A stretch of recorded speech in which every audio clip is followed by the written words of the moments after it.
Olá pessoas, belezinha? Eu sou o Arthur, sejam bem-vindos ao Bilheterama e vamos conversar sobre o 8º episódio de WandaVision, que pra mim foi uma das coisas mais tristes dentro de todo o MCU até hoje.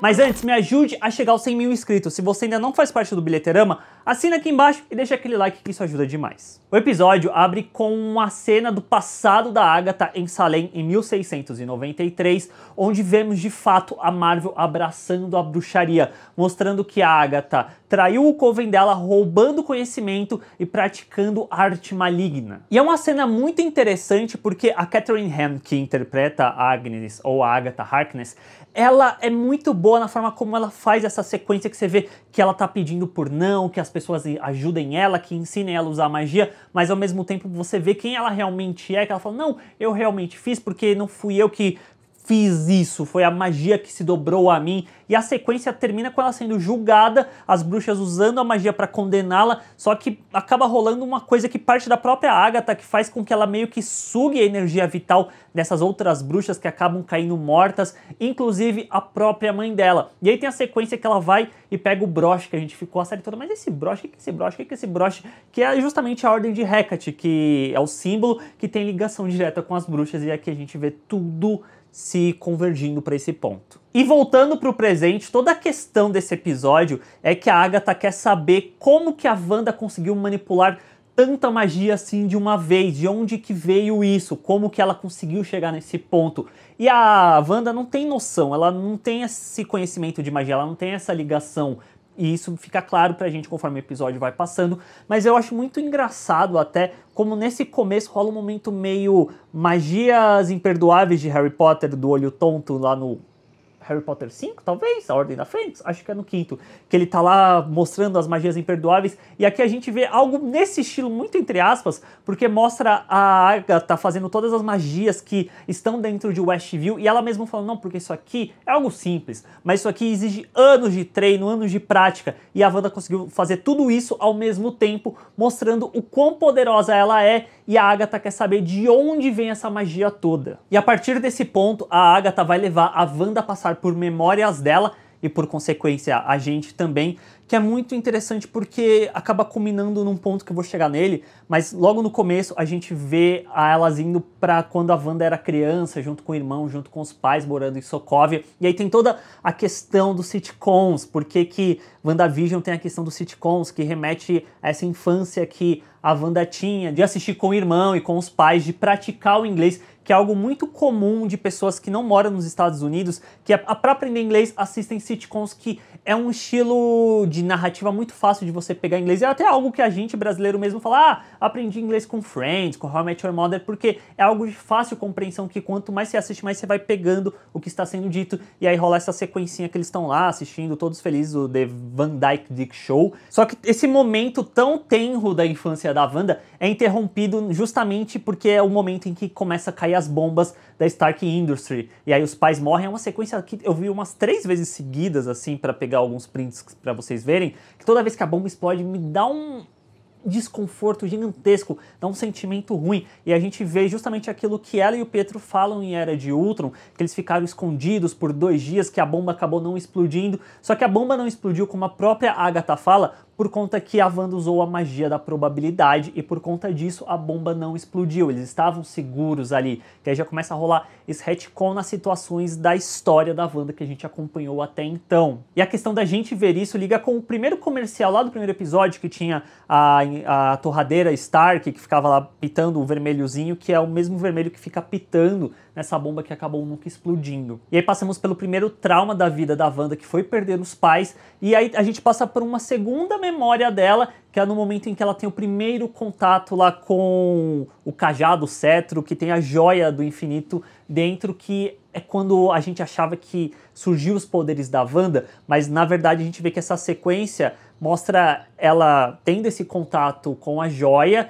e aí vem a figura da Feiticeira Escarlate descendo até ela, que na verdade não foi a joia que deu os poderes para ela. A Wanda já tinha esse poder, essa bruxaria, essa magia dentro de si, e a joia apenas catalisou, ela meio que expandiu esses poderes. E essa segunda sequência dela adquirindo os poderes e envolvendo toda a questão da Hydra liga muito com o segundo comercial, então mantém essa constância dos comerciais, dialogando com a própria história da Wanda e os traumas e acontecimentos pelos quais ela passou. E particularmente sobre a Feiticeira Escarlate, eu vou deixar para falar mais pro final, mas essa sequência dela vindo do céu, por assim dizer, da joia, eu achei lindíssima demais. Indo para a terceira memória, é o momento mais íntimo dela, talvez o primeiro ou um dos primeiros que ela acaba tendo com o Visão, que é quando ela se muda para o Complexo dos Vingadores após a morte do Pietro. E nesse momento rola um diálogo muito interessante entre os dois, do Visão falando que talvez trazer algum conforto para ela, conversar sobre isso,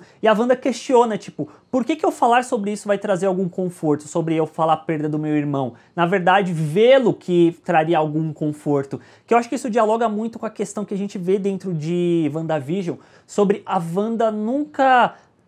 falar, nunca externalizar os seus sentimentos, a sua dor, e sempre internalizar isso, nunca compartilhar. Porque foi assim com os pais, foi assim quando ela perdeu o Pietro, mas o Visão é essa figura que ela viu que poderia chegar num lugar melhor no futuro, de compartilhar com alguém a sua vida e os seus sentimentos. Só que por consequência isso nos leva à quarta memória, que é após os eventos de Vingadores Guerra Infinita e Ultimato, que ela vai até a sede da SWORD para reaver o corpo do Visão, para ela poder enterrá-lo, para ele ter um funeral. E a gente vê que foi muito diferente do que aconteceu como o Hayward estava vendendo toda essa história. Que na verdade ela foi lá de boa, eles conversaram de boa, e não necessariamente que ela chegou lá trazendo o caos,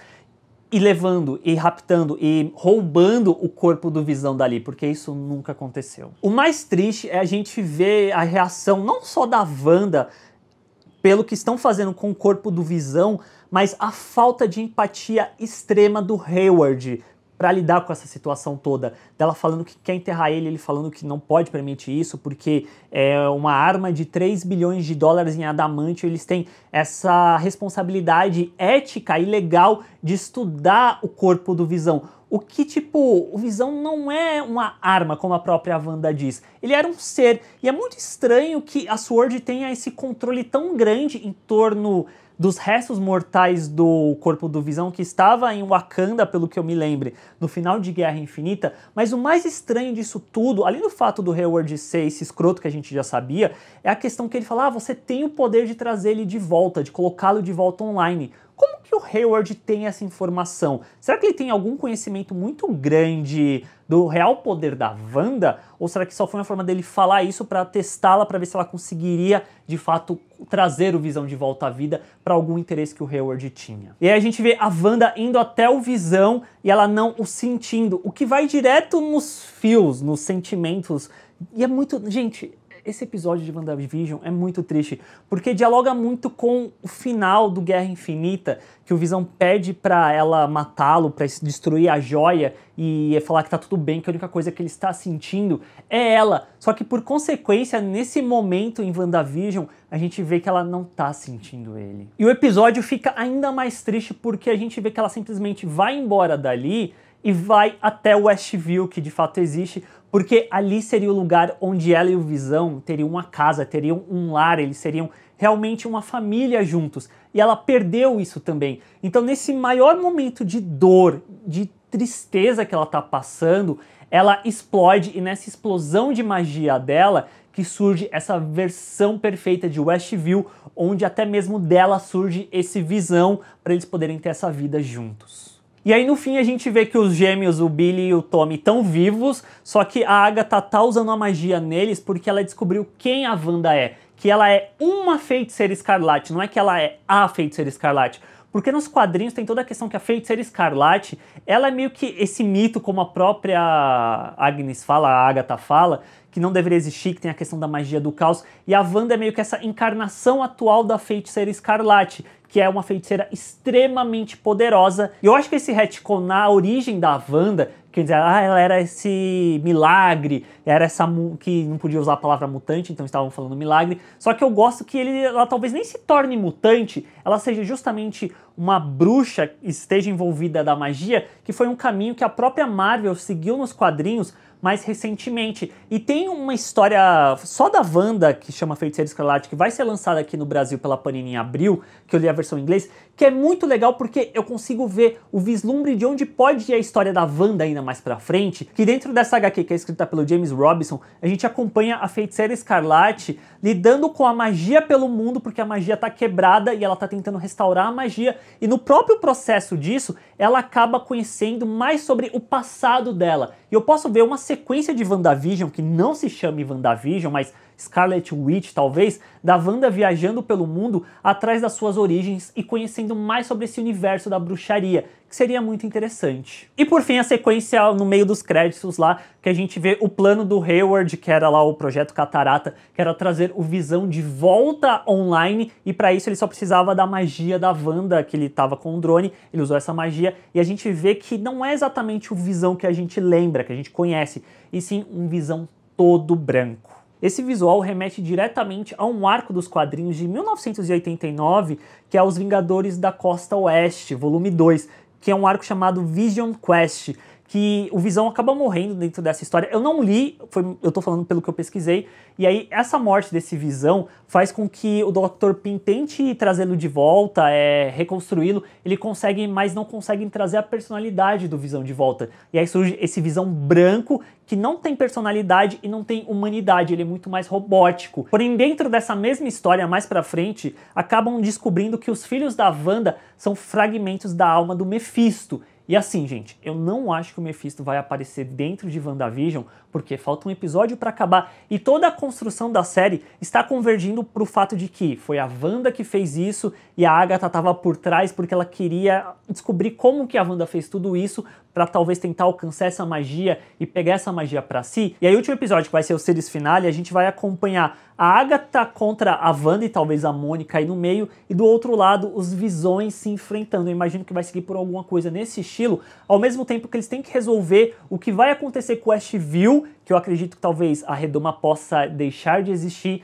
e a Redoma deixando de existir, o Visão que a Wanda criou também vai deixar de existir, e aí isso acaba ligando muito com a minha teoria do luto. Eu ainda acho, eu vou até o final bater nela, que a gente está acompanhando a Wanda passando pelos 5 estágios do luto, e o que falta é justamente a aceitação, que ela aceitar que ela não tem mais o Visão, que o Visão morreu, e ela vai ter que seguir em frente com a vida dela. Mas eu não acho impossível que, tendo esse contexto agora de bruxaria e de magia, que o Mephisto possa aparecer mais pra frente dentro do MCU, e não necessariamente agora. E é isso, pessoas, essa é a minha análise do 8º episódio de WandaVision, que pra mim é um dos melhores da série até agora. Eu gostei muito de como foi construído até chegarmos nesse ponto, e é uma das coisas mais tristes e mais sentidas que o MCU conseguiu entregar até hoje. O que você achou desse episódio? Deixa aqui embaixo nos comentários, vamos conversar, porque eu acho que é muito legal. Se você chegou até aqui e ainda não se inscreveu no canal, me ajude a chegar nos 100 mil inscritos, assine a bolinha, vai aparecer aqui do lado, o like ajuda muito, e compartilhe o vídeo com seus amigos se você curtiu. A gente se vê na semana que vem com mais uma análise de WandaVision. Até lá, gente!